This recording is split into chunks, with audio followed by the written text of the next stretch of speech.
The almond is the very first tree to flower. It blossoms in the midst of winter, generally in February, and is therefore seen by many to herald the arrival of spring. Spring is known throughout the world as the time of revival and resurrection. The almond therefore represents hope for restoration of a new life after the cold winter. It was late February 1992, just as the almond trees had scattered their blossoms throughout the small town of Khojaly, that it played witness to the snow turning an unnatural color of red.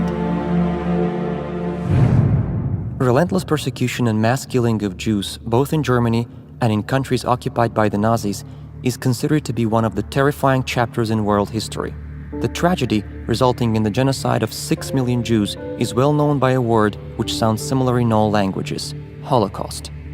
On the 10th of June, 1944, 642 inhabitants of the village of Oradour-sur-Glane, France, were brutally murdered. In 1994, in 100 days, one country became a massive graveyard for almost 1 million people. The name of the small country located in Central Africa is Rwanda.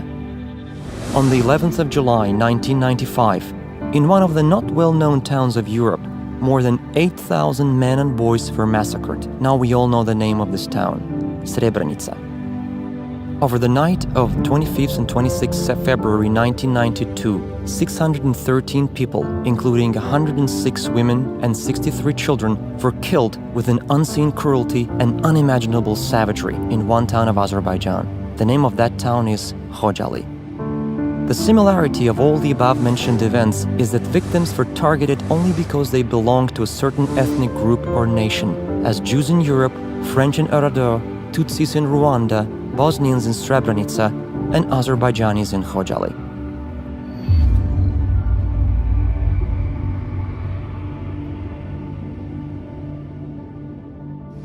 Before the Khojaly tragedy, when the Soviet Union was on the verge of collapse, Armenian terrorist organizations systematically and methodically perpetrated bloody atrocities and countless acts of terrorism against civilian population of Azerbaijan.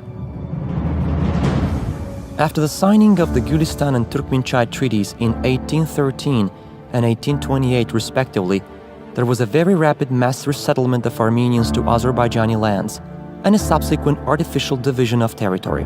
Although the Armenian incomers constituted a small minority in the region, they soon pursued a policy of political expansion and devised aggressive plans for its implementation.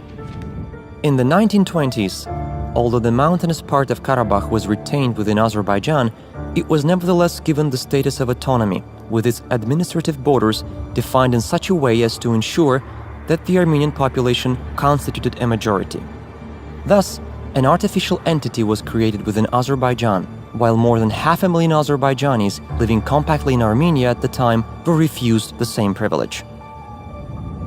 Having breached international norms and principles and still effective Soviet laws, in early 1988, Armenia started aggressive actions against Azerbaijan to implement the long-standing plan to unilaterally secede this administrative territory and annex it to Armenia. In late 1991 and early 1992, armed hostilities and Armenian attacks on Azerbaijan intensified. Khojaly, a town in the Nagorno-Karabakh region with a total area of 0.94 square kilometers and a population before the conflict of 7,000, mostly Azerbaijanis, became the target of one of these operations. Having the only civil airport in the area, Khojaly was an important center of communications. From October 1991, the town was entirely surrounded by Armenian forces. On the 30th of October, the ground traffic was cut off and helicopter became the only means of transportation. When a civilian helicopter was brought down over Shusha city, killing 40 people, helicopter traffic also ceased. From January 1992, the town had no electricity. Khojaly lived on due to the courage of people and the heroism of its defenders. By occupying Khojaly, the Armenian forces aimed to gain strategic advantage and favorable conditions for capturing other Azerbaijani inhabited cities of the Nagorno-Karabakh region. They also aimed at wiping Khojaly off the face of the earth, since traces of history in Khojaly and surrounding areas represented historical evidence refuting Armenian territorial claims. The idea behind the Armenian brutality was to break the spirit of Azerbaijanis to gain psychological advantage in subsequent military operations.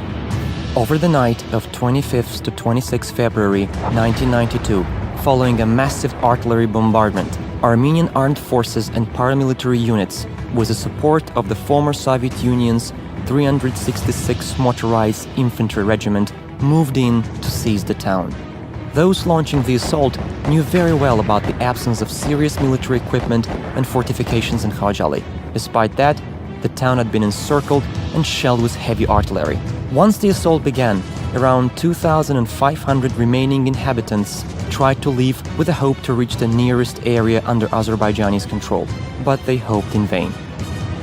Armenia had spread rumors that allegedly a humanitarian corridor was left open for peaceful population to leave the town.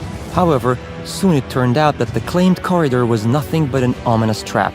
The fleeing people were either killed by gunfire from Armenian military posts or captured near the villages of Nakhchivanli and Pirjamal. Others, mainly women and children, died from frostbite while wandering in the mountains. Only a few were able to reach Aghdam. Undoubtedly, what happened in Khojaly was the largest massacre of the conflict. In all, the assault and capture of the town took the lives of 613 of its people, including 106 women, 63 children, and 70 elderly.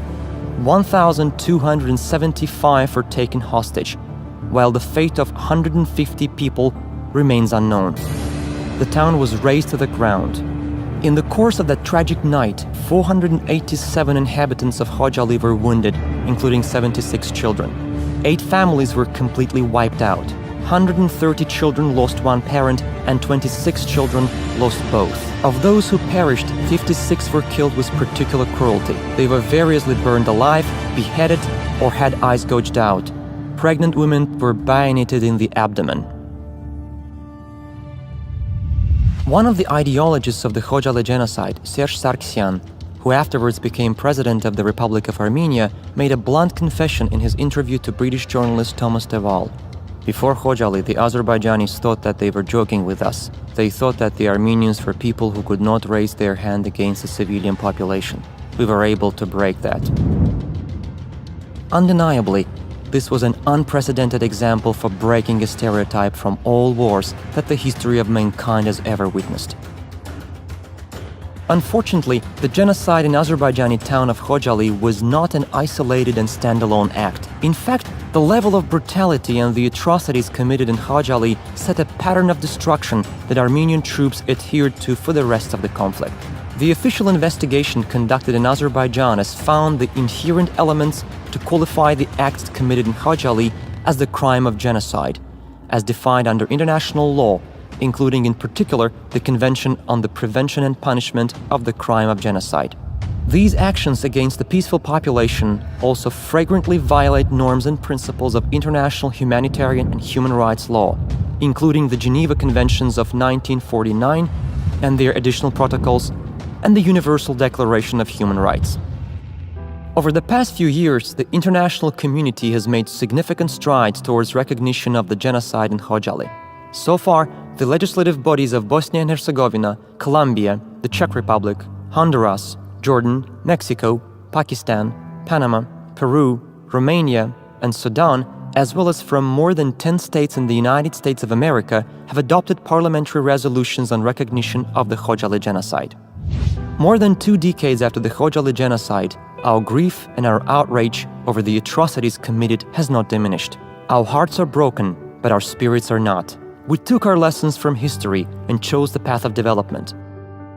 Despite being involved in this conflict, Azerbaijan has undergone a period of rapid socio-economic development in recent years.